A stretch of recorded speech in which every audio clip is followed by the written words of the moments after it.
Well, good evening, everyone, and welcome to Live with the Louhs. It's such a pleasure to have you here with us, joining us on this Tuesday, January 7th. In fact, it's the very first show that we're doing in 2025. So let us begin by just wishing all of you a blessed 2025. Happy New Year.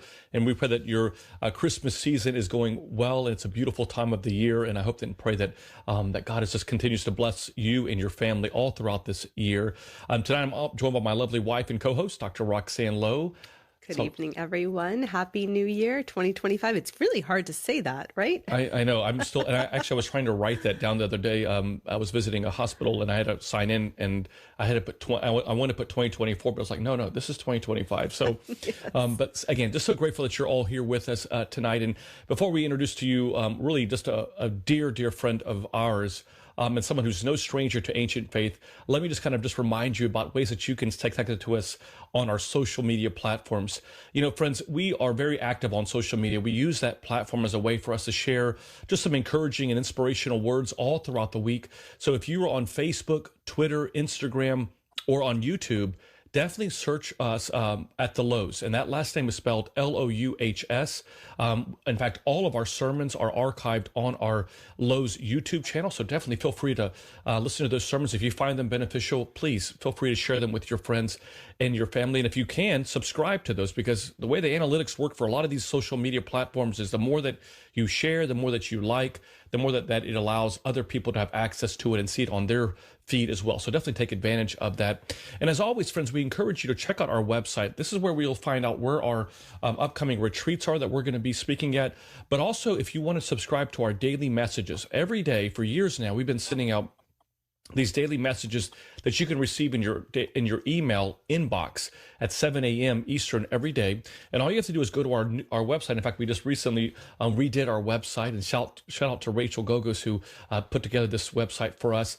You can simply go to thelouhs.com and just simply scroll down about 3/4 of the way down, and it'll be an area for you to simply put in your name and your email address. And every single day at 7 a.m. Eastern time, in your email inbox will be the Louhs daily inspirational message. And again, if these are helpful for you, please feel free to share them with your friends and family. We just want to use our platform as a way to encourage people and ultimately to grow people closer to Christ. That's our dream. As always, we invite you to call us and join the conversation. This is one of those shows this evening that I'm sure that many parents are going to want to be engaged with, but you can call us at 1-855-237-2346. That's 1-855-237-2346. The show is being simulcast broadcasting on our Louhs Facebook page and also on Ancient Faith's YouTube page. So Ancient Faith's YouTube page is also showing the show, as well as on the Louhs Facebook. Leave comments if you want to in the comment line, but we'd love to hear from you, so feel free to call us. And if you wish to be anonymous, we totally understand. Just tell our producer, Matushka Trudy. She'll make sure that happens. So let's get started. You know, it's unbelievable, but one of the most difficult times in the year for all of us to kind of face, especially as parents, is when our children are going off to college. Roxanne and I are in the midst of that right now, as our son George is graduating high school. And although we're wanting him to kind of just achieve all that he could achieve in college, there's a part of us that still is like, wow, our son is graduating. And there's a lot of fears and worries. And we hear from so many people when we travel, as well as even in our own parish, about parents that struggle with their children going off to college. I think, Roxanne, you remember we were in a conversation recently with a parent who said that how when her son went off to college, her and her husband were both just quiet for weeks. It just was a very, very difficult time. There was a lot of crying and just like quiet, not knowing really what to do. There was such an absence in their house. And so we thought, why not dedicate a show to talking about this? Not only just talking about it, but, you know, what are some tools for us as parents when our children are going off to college? What are some tools that we need to kind of be looking at, not only about with our children, but more importantly, about ourselves? Why are we struggling so much sometimes to kind of allow our children to kind of spread their wings and to be all that God has yearned for them to be? And tonight, as I mentioned earlier at the top of the show, we've got a very dear friend of ours who, again, is no stranger to ancient faith, and that is Father Joshua Makoul, who is a classmate of mine. But let me just kind of remind all of you about who he is and what the great work that he is doing. He's the author of Healing Your Wounded Soul, Growing from Pain to Peace. That book was published at Ancient Faith back in 2020, and then he followed it up rather shortly thereafter with another book called Healing Work, Giving Humanity a Second Chance. That came out in 2022. And again, both of these books you can find at store.ancientfaith.com. He too has a weekly podcast with Ancient Faith entitled Healing the Unresolved, Putting the Past in the Past. And he has been serving as the Dean of St. George Cathedral. This is an Antiochian Orthodox Church in Pittsburgh, Pennsylvania, since 2002. And before that, he worked in the counseling field for 16 years. And Father Joshua received his master's degree in counseling psychology from Chestnut Hill College in Philadelphia and his bachelor's in psychology from Moravian College in Bethlehem, Pennsylvania. He's licensed in the state of Pennsylvania for counseling, and he's also a seminarian graduate with an MDiv from Holy Cross Seminary. Brother, it's always a pleasure to see you and to be on the show with you. So thank you so much for being with us. No, it's my pleasure and privilege. Thanks, brother. Thank you. So, Father Joshua, let's kind of get started. I mean, how does someone know if there is something from their past that is complicating their response to their kids starting college? Yes. It's, typically I think what we look for is that disproportionate reaction, and kind of, I guess this is where it gets tricky a little bit, because certainly just because a parent or parents are struggling with their kids going to college, it doesn't mean that they've missed something or that there's something unresolved in their past. But because even when somebody has no unresolved experiences in their past, of course it would be normal to struggle when our kids go off to college. But where it gets tricky is, where does normal let off and where does disproportionate begin, right? Because inevitably, whether it's a normal reaction to kids going off to college, or maybe there's something else going on, there's going to be some overlap a little bit. And so, really, I would say, it becomes disproportionate. Maybe there's evidence that there's something else going on when it starts to kind of cause impairment, that manifests itself in so many ways, like, excessive ruminating on it, preoccupation with it. And sometimes even I've seen, sometimes people might start to even ruminate on it way too early, as though it's a threat of some kind.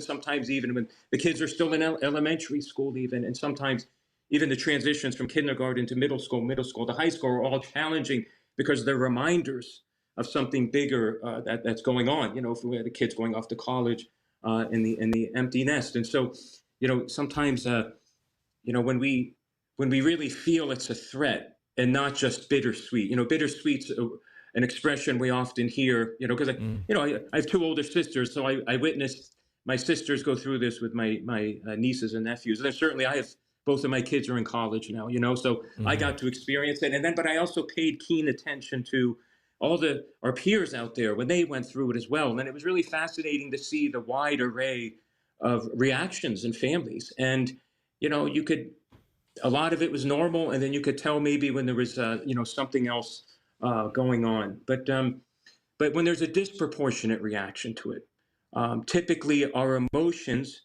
are guiding on something else other than this present event of our kids going to college. It's sometimes it looks like having a hard time separating. That it's the anticipation of the separation, and and like I said, of course, as we know, there's no wrong or right way to respond to your kids going to college, right? But sometimes some of us know, this is not normal. There's something else going on here, and it can be really confusing to work on, because sometimes when somebody's really suffering or struggling, and maybe even it's after a year, some people, let's be honest, there's some parents out there, their kids start college and they're like, hey, this is great. We're free. There's no, and they just thrive. And, personally, I would be envious of parents like that a little bit, right? And then, others say, oh yeah, I was fine after a few weeks, some a few months, some a semester, some took the whole year to adjust. But sometimes when there's the absence of acceptance, where we're just not moving on after maybe even that first year, sometimes that's also a sign that there's something else going on, perhaps, something, like I said, something that, is indicating that this is not just a normal response to a present day situation. Well, Father Joshua, what do you see as some of the origins to that struggle? And are you seeing a change over time? in terms of parent response or parent struggle? And if so, if this has gotten, increasingly more difficult, what are you seeing as some of the origins of this struggle that you may be seeing and witnessing in parents? That's an excellent question. I don't know that I've seen any changes, certainly over time, but oftentimes, it's such a wide array of experiences of origin or childhood adverse experiences, if you will.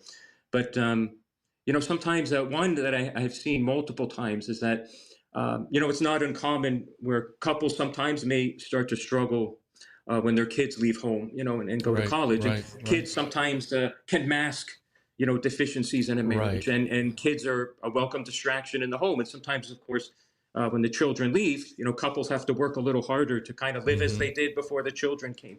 And so, unfortunately, all of us may know of some couples that, unfortunately, divorced at that time. All of a sudden, the last kid left the house, and that was it. But sometimes the children of that divorce, that experience is stored away in the brain, but because it's in the implicit memory, they feel it, but they can't articulate what it is. That all of a sudden they start dreading the day when the final kid leaves the house, because on some level they're convinced it's going to be the end of the family, but they're not able, because it's in the implicit memory where we can't really access it verbally. We feel it, but we can't articulate it. So sometimes it could be somebody who had their parents divorced right when the college time came. And so this stage of life when they start to raise their own family is kind of like a mortal threat, an existential threat to their family. And then sometimes when somebody's had a childhood that was a bit adverse and turbulent and kind of didn't have that normal and carefree childhood, when finally they do have their own family and they finally have that chance to have that loving, peaceful, predictable, loving, nurturing home, it can be extra hard to let go of that, because sometimes, certainly when people have their own family, it gives them a sense of control that they never had before. Maybe they grew up with adult children or parents that were alcoholics, or maybe a home where there was a lot of conflict or just a lot of out of control or unpredictable behavior. You don't have control. So suddenly you have your own family and, you mean well, and, I'm going to do everything right. But then we forget sometimes that it's not going to last forever. And so sometimes it can be very hard for people and extra, triple bittersweet to have to let go of something that's really been a balm on their wounds. And, and sometimes also, and I think to answer Dr. Roxanne, to answer your question more specifically, one thing that has been more common of late is control issues, I think sometimes, where I do see more parents and a lot of just, to be honest, just even parents of friends of my kids even, or just in the parish where people feel profound loss of control of their kids leaving the home. And we can really manifest in peculiar responses to that, that aren't always healthy sometimes, when we have to face that letting go, that, all this time I've had this child in my home, and, I've been able to structure their time. I know when they're coming home. I know when they're going to bed, consistent meals. I know what they're up to.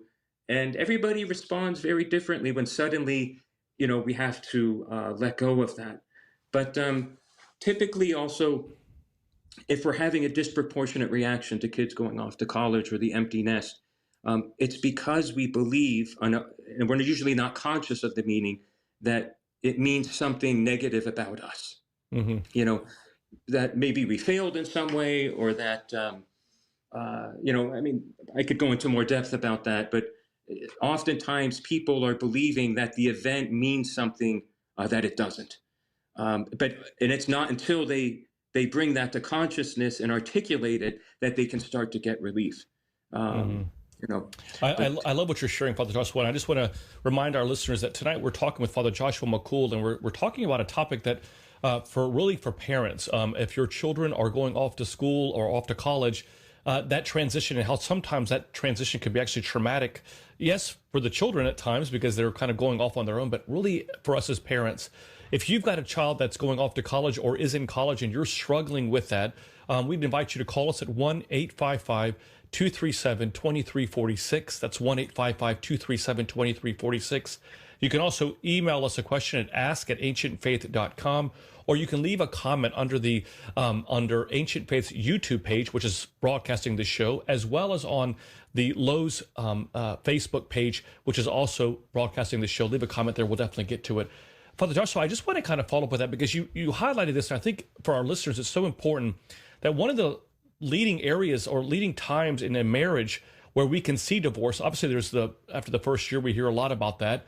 But one of the other areas is after your children have gone off to college, and that being, as they call, empty nesters, and trying to, navigate this new reality. And in many ways, as you were beautifully stating, I think for a lot of parents, the children can kind of mask sometimes inner struggles that are having that a couple are having, or unable to kind of resolve, simply because the focal point's been always the children, and now without them in the picture, it draws more of a focus on those struggles. But what about the trauma that can sometimes happen, not just from the past, but maybe if your identity as a parent, we're living in a world right now where it's so much where everything's about our kids, and you as a parent know this firsthand. I mean, where everyone's saying that you need to be doing this, you need to be going to these sporting events, you need to have this, it becomes like, in many ways, like a huge responsibility outside of just simply parenting, that what we would see maybe when we were growing up, that maybe very, like, my parents were never as hands-on with us, maybe because I wasn't as smart as my children are, but there was never that level of just like where they were the center of everything that we do. And maybe you could talk a little bit about that, because I think sometimes that void also could be traumatic, because now that is no longer needed, or no longer used in that kind of same way, or the fear of that.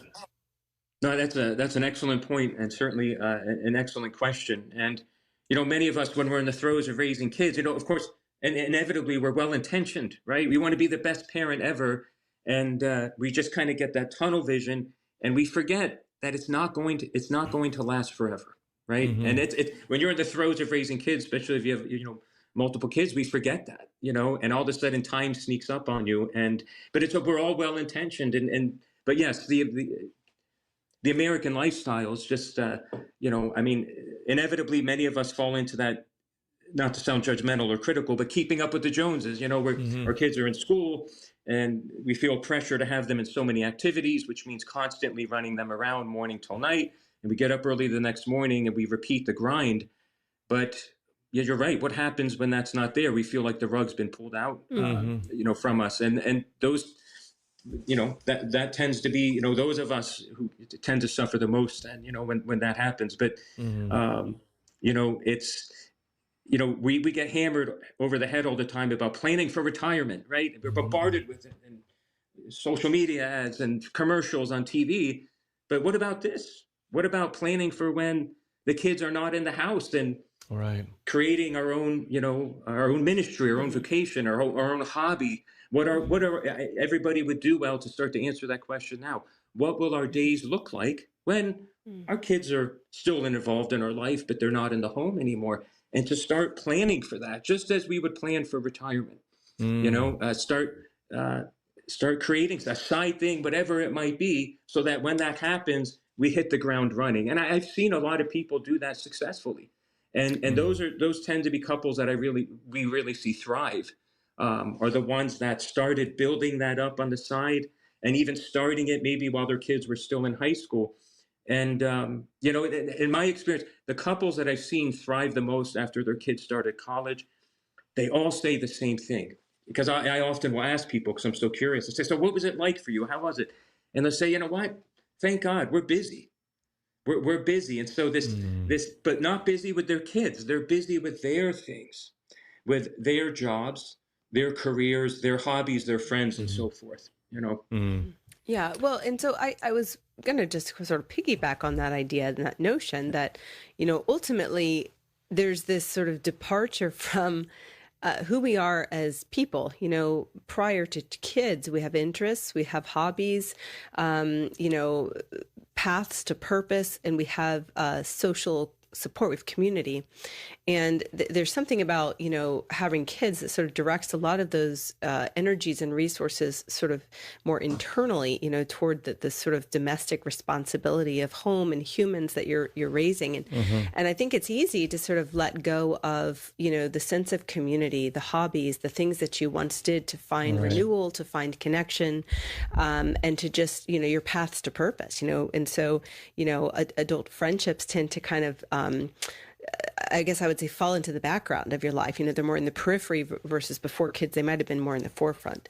And so I've seen this sort of real struggle in people going, oh yeah, what did I used to do, before I had kids, before I was occupied with all of my energies kind of going inward. Who did I used to reach out to have lunch with? Where did I spend all my time? And I find that the friendships, the adult friendships, really have fallen by the wayside. Yes. And there's this sort of trying to revisit and rekindle a sense of community, which I think we were designed to thrive in. I think we were designed to have this, but we don't necessarily devote a lot of time to it when we're raising, a family, or the community becomes about the children, who the kids are going to play with, but not necessarily like a parent connection there. And so, what does the healing work really look like for people to prepare for, and or get relief if you're already on the other side of it, to be able to have a healthier, more proportionate response to that transition in their lives in that chapter? What does that healing work look like? Okay. Yes. And so, yes, and that's an excellent question, and a beautiful point about the importance of friendships. And if I could add real quick, I think sometimes one thing that I see is Orthodox Christians especially sometimes struggle when their parents, somehow there's this false notion out there that if I do anything for myself, I'm being selfish a little bit, and sometimes even people confess that in confession sometimes, well, do you have a heart? No, I won't spend a penny on myself. I won't invest in anything in myself. And if I go off with a friend or something, that's somehow it's taboo, or I'm not being a good parent. I have noticed sometimes Orthodox Christians struggle with that a little bit more. And that I think we need to get the message out a little bit more that it's okay to go with a friend and have an evening out. It's okay to have a hobby. It's okay to divert some resources for yourself as an investment for when this time comes. But concerning the healing work, so that is especially relevant, of course, if we're sensing that our struggle with our kids starting college or the empty nest is disproportionate. Of course, we have to uncover what is the origin, the source of origin that's feeding that struggle. And a lot of that, helps with education, really. And, I mentioned a little bit before about, it's so hard to spot the source of it sometimes because, I had mentioned a little bit about implicit memory. Well, the reality is implicit memory is made up of procedural memory and emotional memories. Well, what do procedural memories teach us? How things work, right? And I think sometimes there needs to be more dialogue about this because, traumatic experiences or even just experiences that were acutely painful often are embedded in the implicit memory, the non-declarative memory. We feel it, but we can't verbalize it. But it teaches us how things work. So, for example, if that's why we're just having so much excessive grief and such a profound grief reaction to our kids starting college, or we're not really thriving or moving into acceptance, what other experience have we had in our life that's confusing us or making us think something that's happening that's not? So, implicit memory, a traumatic experience teaches us how things work, whether for good or for bad, that when this happens, that will happen. Or when that happens, this will happen. When you see this, then this will happen. And it can trick people into thinking that when this stage of life comes and those kids start leaving the house, that it's a trauma, or that somehow it's a rupture or a failure or something's happening that should not have happened. And so we have to have some education on this. And inevitably, we're going to need help. We're going to need an outside person to help us kind of dive in to our soul and really find out what other experience did I have in my life that is, if I could demonstrate certainly with an example, there was somebody I knew, and I used this example earlier, but they were ruminating on it long before the time, even when their kids were like 9 and 7 and 11. And they would talk to a lot of people like, why do I do this? You struggle with this? And, like, not really. I mean, they're still young yet. You got to, enjoy it while they're young. And they could never figure it out. And as the years passed, it grew and became more and more menacing. And all of a sudden, the start of high school, especially, was like, oh, this is it. This is the beginning of the end, and they couldn't figure it out. And it was like this. And as they got closer to the senior year, it started to break out. Finally, it was like a splinter or a sliver working its way out of the implicit memory to the conscious memory, that it was almost like they felt their family was going to cease to exist when the kids started college, that it was an existential threat to the family. Finally, they did some counseling, and what it was that their parents had divorced at that stage of life. But the traumatic experience from that, they never really processed it or grieved it. It was in the implicit memory, and it was driving their interpretation of this life event. And it wasn't until finally they got some help and they started to learn more about this that they were able to articulate exactly what it was, that this is what it's about. This isn't really about my kids starting college. This is about that experience, what it taught my procedural memory was that when this stage of life happens, this is what's going to happen. And so that my family would come to an end, that this is what happens. And so when it comes to implicit memory, for example, the main way to overcome it inevitably is through experience it, right? We have to have the experience. And so I would answer that, with education and so forth. But, until we really talk about this stuff, until we deal with the experience and with, really identifying maybe what's going on in the implicit memory, and really doing the heavy lifting, and sometimes, maybe it's EMDR, eye movement desensitization, reprocessing. We can do all the CBT we want, and we can talk about it all we want, and we can intellectualize it all we want, and we can grieve it all we want. But it's not going to do the trick, right? So we have to be able to identify the event of origin that's feeding those triggers and making us think that this college experience is something that it's not. You see, the heavy lifting has to be done before we can really come to a place of gratitude and acceptance and really be able to thrive with that. And so that's a really big question, what's the healing work look like? And so it really starts with identifying the unresolved event from the past that might be creating that disproportionate reaction, and then doing the heavy lifting, through counseling and so forth, and dealing with the trauma or the acutely painful experience. And then once that's done, then the more cognitive work can pave the way and bear fruit. And then we move into a place of gratitude and joy, and then we can engage it for what it is. Just a bittersweet present day event that to some extent is what we make of it, right? We finally reach that point where we can look at this, the empty nest or the college experience and say, thank God. Sure, it's tough. Sure, I miss them, but there's a lot of beauty to it. You have more time, free time to get things done. But when there's an unresolved, painful experience in the past influencing our interpretation of this life stage, we'll never get there. You'll never get to the gratitude or the peace or acceptance. So unfortunately, the heavy lifting has to be done if this is relevant to us. Do you find of course, yes, go ahead. No, go ahead, I'm sorry. please. Yes. Well, I was just going to ask, if you feel like, there's this sort of subset of the population who sort of has a memory associated with it that kind of creates a lot of anticipatory angst and struggle.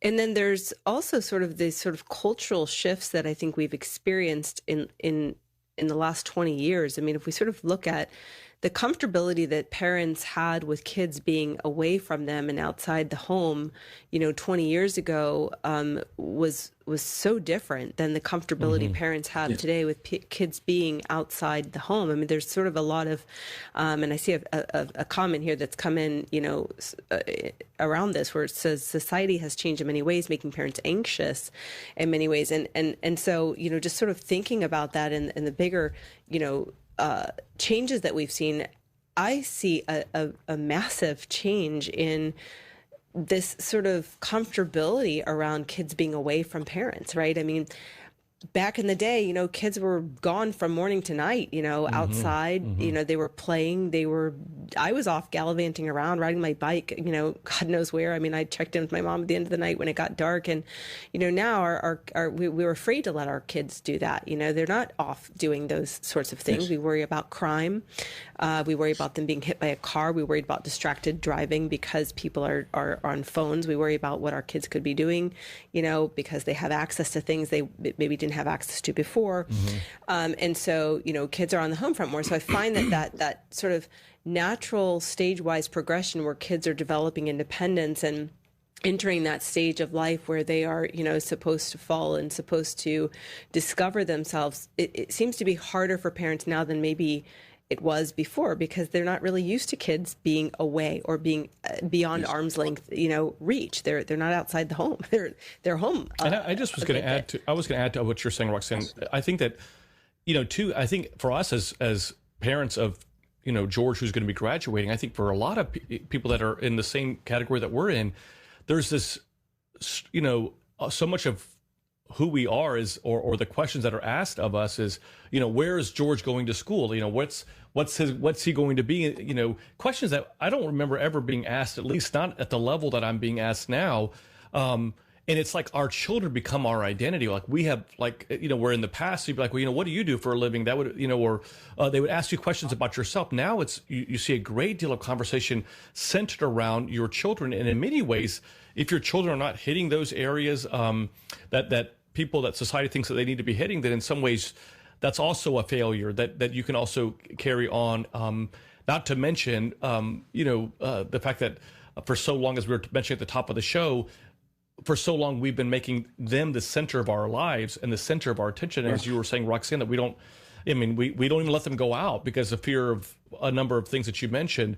But I think too, Father Joshua, I think, because I think that what I want to make sure that our listeners are hearing tonight is that this is not just about necessarily a trauma. That trauma can reflect in different ways, as Father Joshua has been mentioning. And sometimes it may be things that are going on even within a relationship that you have with your spouse, that may be that fear of, having to deal with, having to be one-on-one with that person, with your spouse, and not having that child in your home to kind of be as a refuge for you, for lack of a better expression. Yes, and yes, yeah.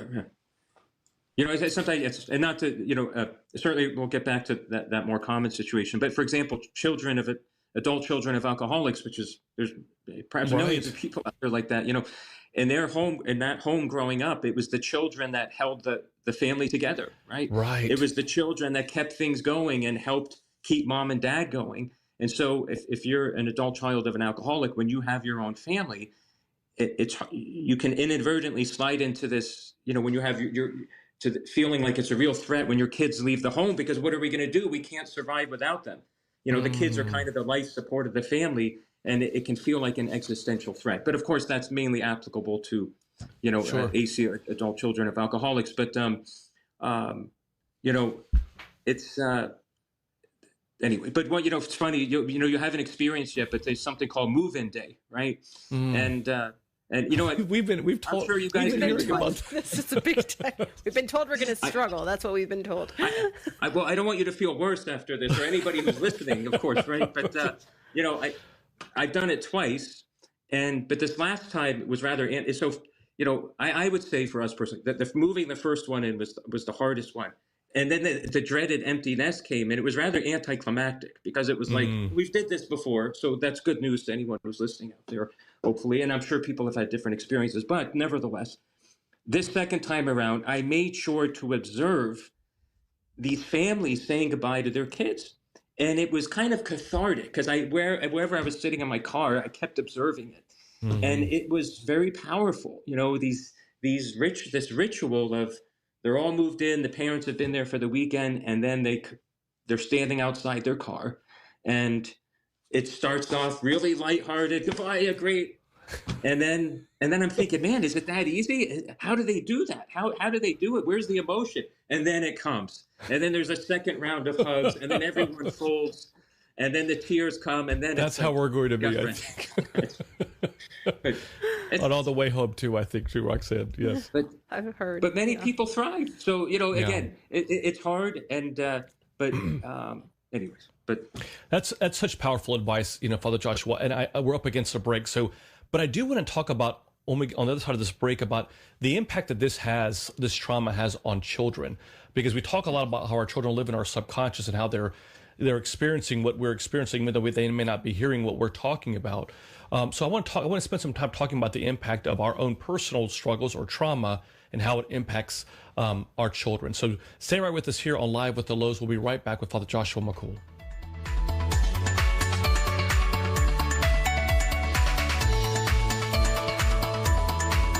Live with the Louhs with Father Nick and Dr. Roxanne will be back in a moment. Give them a call at 855-237-2346. That's 855-AF-RADIO. They would love to hear from you.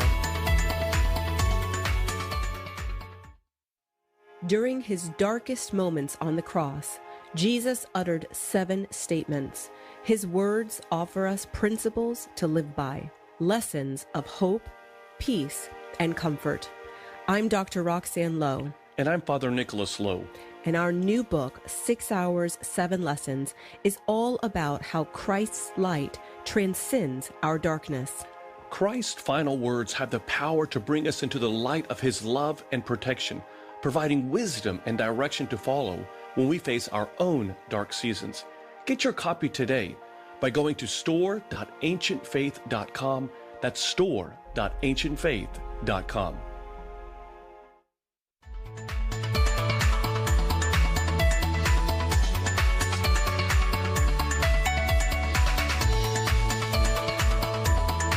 We're back with Live with the Louhs and Father Nick and Dr. Roxanne. Do you have a question for the Louhs? Call in now at 855-237-2346. That's 855-AF-RADIO. Here once again is Father Nick and Dr. Roxanne. Welcome back, everyone, to Live with the Louhs. Such a pleasure to have you here with us this evening, and on this Tuesday, January 7th. We are speaking with a dear friend of ours, Father Joshua Makoul, about basically how do we deal with the trauma sometimes of our children leaving, but also why we struggle so much in their going away to college and how that impacts us, how that impacts them. And Father Joshua has been sharing with us some very powerful tools, and we'd love to hear from all of you. If you've got a question for Father Joshua, please give us a call at 1-855-237-2346. That's 1-855-237-2346. Also, leave a comment on our Facebook page. The Louhs Facebook page is broadcasting the show, as well as Ancient Faith's YouTube page is also broadcasting the show. And as we share with you every single week, stay connected to us all throughout the week on our social media platforms. Again, you can find us all on most of every social media platform under the headings of the Louhs, and that last name is Louhs. And so, Father Joshua, we were talking right before the show about the trauma that some of us can have, unresolved trauma that we may have had from our past that really manifests itself, especially when our children are going to college. But I do want to talk a little bit about how it impacts our children. Our children, as we oftentimes talk about on the show, live in our subconscious. They basically experience, in many ways, the psychological word is like emotional contagion. We can catch the emotions of the people that are around us, and our children oftentimes catch our own emotions, whether they be positive or negative. And for sure, if we're dealing with an unresolved traumatic issue or a rumination about a problem that we have within with them going to college, an over exaggerated way, if you will, how does that impact them? How does that impact them and their ability to go to college, and maybe even create some unnecessary trauma or stress for them, because I'm sure that when they're away, they maybe also be concerned about, well, how is everything back at home? I know that situation with the parents, whether it was a difficulty in the marriage or just, or if you're dealing with a single parent. I mean, all these things, how does it just give us a little glimpse into how that impacts our youth? Yes, no, that's an excellent question, and a very important one. Of course, all kids are some are more attuned to their parents than others, but I think that most kids need to know that mom and dad are going to be okay, right? That's very important, and it goes both ways. And many parents, I think, don't realize that sometimes. It's all about, well, we have to make sure they're okay, but they actually worry a lot about if we're going to be okay. And I know there's some parents out there that say, really, not Mike. He just, he could care less or anything like that. And that's actually a blessing sometimes, to have a kid that's really worry-free like that.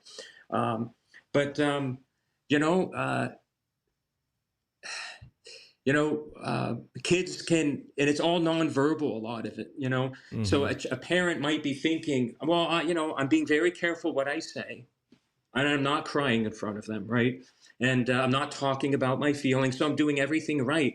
But the kids are like emotional sponges, and they study the nonverbal signs of their parents, and they can tell. It's amazing how well kids can read parents, our affect, our body language, our countenance, how we say goodbye, especially. And they also are very aware of the marriage, to be honest. Most kids, by the time they reach a senior in high school, have a good sense of the quality of their mom and dad's marriage. And if it's not good, they might be a little more anxious about what's going to happen. But if there's one parent that's struggling more than the other and is maybe being a little clingy or having a harder time letting go, that they could actually start to feel some guilt over going off to college. And usually it'll manifest itself like almost caretaking behaviors before they go off to college. For example, statements like this, are you guys going to be okay? Well, what are you going to do? You guys need to do this. And they almost try to start to structure the parents' time, like, well, what are you guys going to do? You should do this and you should do that. And they shouldn't have to worry about that, right? That's role reversal, right? So if they're doing that, it could, and not always, sometimes we might just have a child who's very conscientious like that. But sometimes it could mean that maybe we're leaking out our true feelings in nonverbal ways, and then they get burdened with guilt and worry. So instead of going off and flying at college with unclipped wings, they're burdened with worry. Is my mom okay? Is my dad okay? And so forth.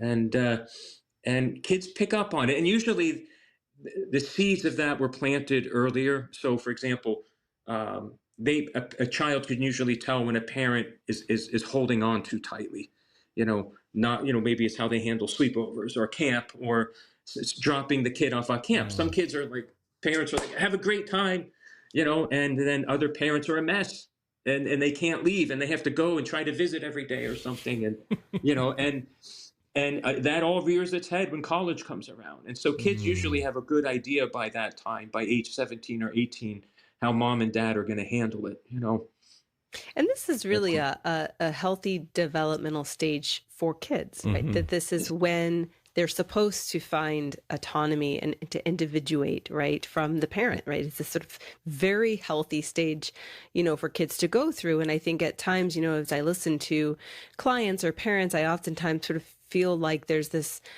sense of it's personal, or they don't want us anymore. They, it's like a rejection of the parent, rather than a priority or positive value toward autonomy and independence that doesn't depart from, the love of the parent, right? That this foundation is always secure. But I sometimes sort of see that struggle in the parent maybe personalizing, the freedom or independence of a child that's appropriately, staged. That's kind of the process of development, and a very healthy and natural stage for parents to go through, or for kids to go through. And so I sometimes think it's a healthy kind of, that education, I think, becomes important when you're working with parents, I'm sure you see this. It's like, okay, if you're really struggling, hey, this is a really healthy thing. And if your emotions are really big, it's time to dive in and sort of unpack what's there. Because as you said, there's a lot. I know one time I was talking to a parent, and, and I think it's important for parents to also talk to each other around that struggle, right? When you witness an emotion in your spouse that's really larger than life, it's time to dive in. I had a wife who said, gee, I think my husband's just really struggling with our kid having gone off to college. I don't understand. He's crying every day. And, upon talking to him, I mean, there had just been an enormous amount of loss in his life leading up to that moment. And worse yet, he had been given some feedback about his health when he was younger that basically said, your health is going to get you to about this point when your kids go off to college. And then your health is going to be, this is going to be the end. And so what he was really grieving was not just his kid going away, but all the loss in his life and then the possible mortality in his own life, right? So of course he was crying every day, but he wasn't connected to that in the beginning. It was just like, my kid's gone off to college and I don't know why I'm crying every day. So, I do sort of see that really big need as spouses to kind of see in each other, hey, you've really taken a deep dive. Let's talk about it. What is this bringing up for you? And to kind of go near some of that more, as you said, sort of the more unconscious stuff that we're just not always aware of, what we assign to or ascribe to, that chapter in our lives and what it means. Because for the healthy parent, it's a positive. It's a positive part of our kids' growth and their path to purpose and change and meeting their meaning in life and figuring out who they are.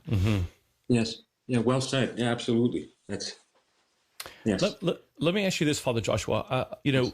Let's talk a little bit about secondary emotions that someone might struggle with when past, unresolved trauma is fueling their struggle adapting when their kids are going off to college. What are some secondary things that can impact that we may not even be aware of? Sure. The big one is as silly as this sounds, and I think as irrational as it might sound, is a common one is almost a sense of shame, and oftentimes it's so embedded in us that we can't identify it or verbalize it. But if our kids going off to college is creating that disproportionate reaction, and it's reminding us of some other previous loss in our life, it can kind of activate this belief in us that, here I go again. Once again in my life, a painful event is happening that I have no control over. And once again, I was powerless to stop it.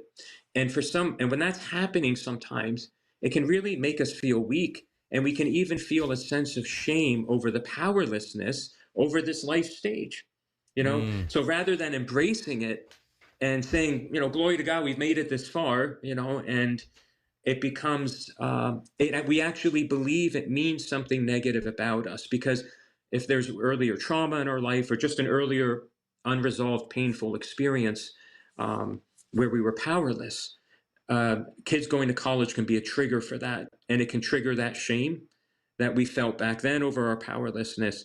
And sometimes people's self-worth can really take a dive at this stage of life, not just because they're feeling a loss of purpose and what am I supposed to do with myself, but on some irrational level, but it makes sense.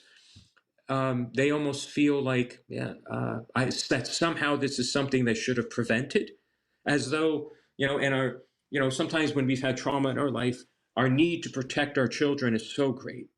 We just want to keep them safe. And the definition of success in our life is to make sure our kids never experience what we did growing up, right? But in order to ensure that, we kind of need them in our homes, right? So what happens when college comes and all of a sudden they're living away and they're living out in a dorm, and that can make somebody feel profound loss of control, which can really make them feel inadequate and a sense of shame that somehow they should. And when someone has had trauma in their life, we can actually believe that we should be able to stop our kids from growing up, keep them small, keep them safe, where we can control everything in their life. And time deals us a reckoning that we're hurting ourselves by trying to do that. So a lot of shame, feelings of weakness, and sometimes self-worth can tank. Sounds like also you're mentioning, anxiety too. It sounds like if somebody Yes, is a bit more predisposed to anxiety, that this stage of life could really cling yes, to that, and absolutely. become yet a big source of what ifs, Mm-hmm. right? Yes, yes, It's probably one of the greatest losses of control, right? Because you have no control at that point. yes, And so once a lot of the sort of heavy lifting has been done, to be in a more healthy space to sort of navigate yes. the process, what are some tips or good tips you could give, or a mindset to help people really embrace that stage of life and to experience the fullness of the joy of that stage of life for Yes. adults? No, yes. I think the goal, the sweet spot to be in, um, is is to, of course, obviously not to sound cliche, but is to practice mindfulness Mm-hmm. and to find ourselves one day in that space of the present moment where we just engage each present moment with a sense of curiosity and gratitude, and that we can only get to that stage when we've resolved the past. So if there's any past experiences or losses that are really preventing us from moving to the acceptance stage, or just maybe not trauma, maybe it's our temperament, maybe we're just a little on the anxious side, maybe we're a little more controlling, or whatever it might be, all of that has got to be resolved, and so that we can arrive at this place where it's like, you know what, thank God, I'm okay. We're Mm-hmm. okay. We did it. We've come out on the other side. And finally, the music from the past and all my worries have been quieted. And I trust God. A profound trust in God emerges, that, you know what, I'm just going to be in the present moment, and engage each present moment with a sense of wonder and awe at these new experiences, and trusting God's providence that the next life stage, God willing, is going to have its own blessings and gifts, so that we actually reach a point where even if we could go back, we wouldn't, and that it would feel unnatural. It would actually feel like a regression. And so, for example, just to, self-disclose a little bit, both of my kids were in marching band, which I loved it, right? I just, it was just fun. It was a little family in itself. And, you had to let go of that, of course. So a couple months in, last fall, we actually went back to, a football game, a performance event. I was really curious how it was going to be.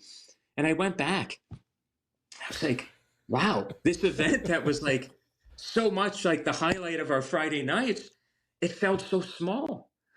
And I looked at it, I'm Mm-hmm. like, man, it's gone. And it felt great. It was a really beautiful moment, because I said, you know what? I wouldn't want to come back to this. It would feel like a regression. It would feel like going backwards and giving up a lot of growth. And I kind of Mm-hmm. thought of the analogy of, like, a snake, when it sheds its skin because of growth, because it grows. Well, could you imagine a snake trying to fit back into that old skin? It can't, because it's grown. And so, that kind of applies to us at this life stage. We don't want to go back. And so to reach that point where it's like, man, you know what? If I could go back to the grade school years, would I? No. It would be a regression, so that Mm-hmm. is there to be had. And that's a mindset to embrace, to really find the beauty of the present moment, and to embrace where our kids are now, and to watch them thrive and their interests grow, and their college activities grow. It's really an exciting thing. But to arrive at that point, we do have to be able to uh, we do have to be able to silence and put to rest all the other things Mm-hmm. that we had talked about. So in the case of trauma and pain, what was the source experience feeding it, or work on our personality traits, maybe that were uh, getting in the way, the Mm-hmm. obstacles to that kind of beautiful moment I had mentioned.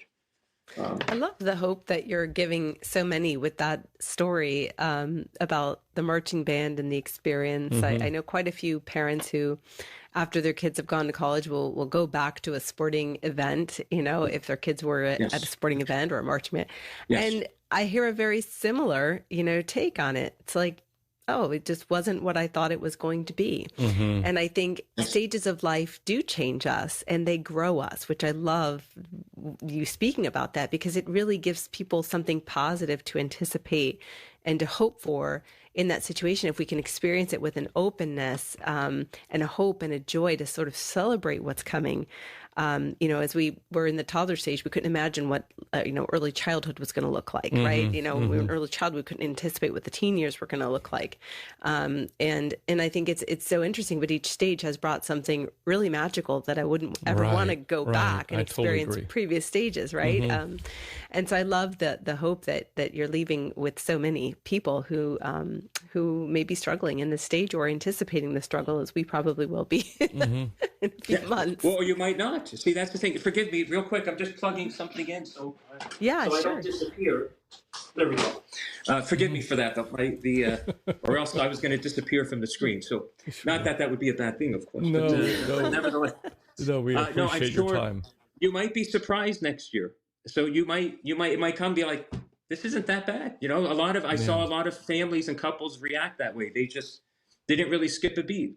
What really speaks to me, though, Father Joshua, what you've shared today, I think naturally, I mean, if in any relationship, it's, there's a range of emotions that people could have, from the, I'm just happy that their kids are going off to college, that I don't really care, to the, to the ones that are, that may, cope with it in a different way, where they're very going they're stressing I know next week we have to do senior day with our son George, as he's walking out he plays soccer. And so we're going to be out there, and that's going to be, kind of one of those days that you kind of look back, wow, that's going to be a memorial, a mind that we're going to, a memory that we're going to have in our minds.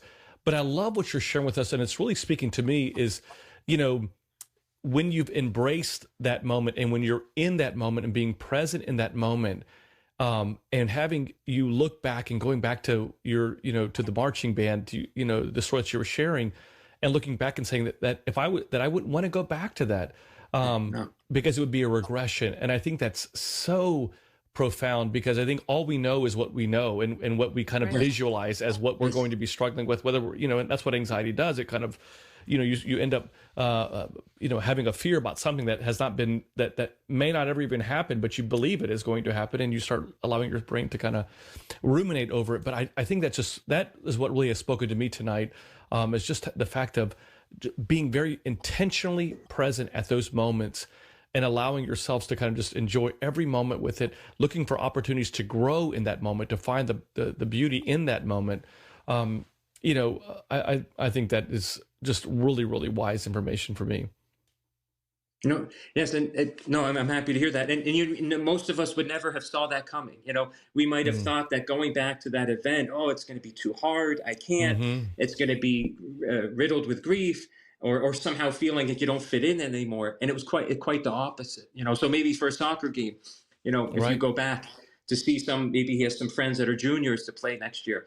Right. It's like, but, also each family establishes their new traditions and rituals, so depending on where our kids go to college, there's parents' weekend, and maybe there's some football games or sporting events you go to. And all of a sudden the school becomes part of your life in a way not unlike the grade school, the high school or middle school did, and sometimes we start to prefer that, it's just, so it's, I had a friend. I had a friend of mine who's a member of our community who, I think I've shared this with you too, Roxanne. But because even in college, everyone's extraordinarily busy as well, and they have a meeting time every Sunday in the evening at 6:00, where everyone gets on a Zoom call, and they just have family time, because they're all at different colleges, and it's become a tradition for them. And I think that's just so wise to do, because it kind of gets you something to look forward to, where everyone is at the same time connecting at the same, with each other. It's kind of having a, family time, that you don't, have. And that might be something that may be very helpful as well for our listeners. This technology with our phones can really help make college easier. The FaceTimes and the text messaging and everything. It really does keep families connected in ways they couldn't before. Gone are the days, Father Joshua, that we would be making phone calls for $1.20 a minute. Yes, that's right. Yes, exactly. Thank you, Father Joshua. We are at the end of our show. I can't believe that was a very, very, very fast show. But we love you so much. And I just want to remind our listeners how you can, if you're not already connected to Father Joshua, you definitely should. So his weekly podcast is called Healing the Unresolved, Putting the Past in the Past. And all you have to do is, if you want to make this very easy, Just go to ancientfaith.com and just put in the search engine Father Joshua Makoul. You'll have all the information, his 2 books that he's got out there. He's as I mentioned earlier, he's the dean of the cathedral at St. George Cathedral in Pittsburgh, Pennsylvania.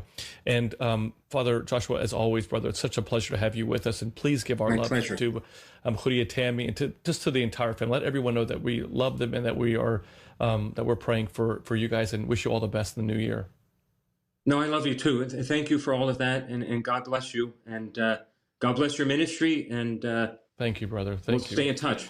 Absolutely. Thank you. And thanks to Matushka Trudy for producing tonight's show. She does that every single week, and we are honored that she's just part of our team as well. And we invite you all, as I mentioned earlier, that you can find out all about the retreats that we've got planned and events that we're going to be scheduled to be at. Going to our website at thelouhs.com, as well as checking out our social media posts and registering for our daily inspirational messages that you can do right on our website at thelouhs.com. God bless you all, my friends, and stay strong in your walk of faith.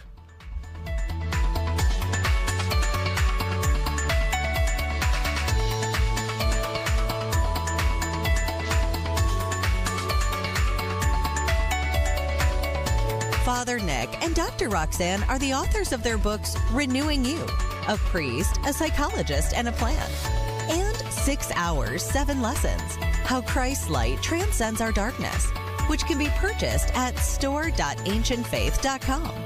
Their daily inspirational messages can be found at thelouhs.com/subscribe. Be sure also to search for The Louhs on Facebook, Twitter, Instagram, and YouTube.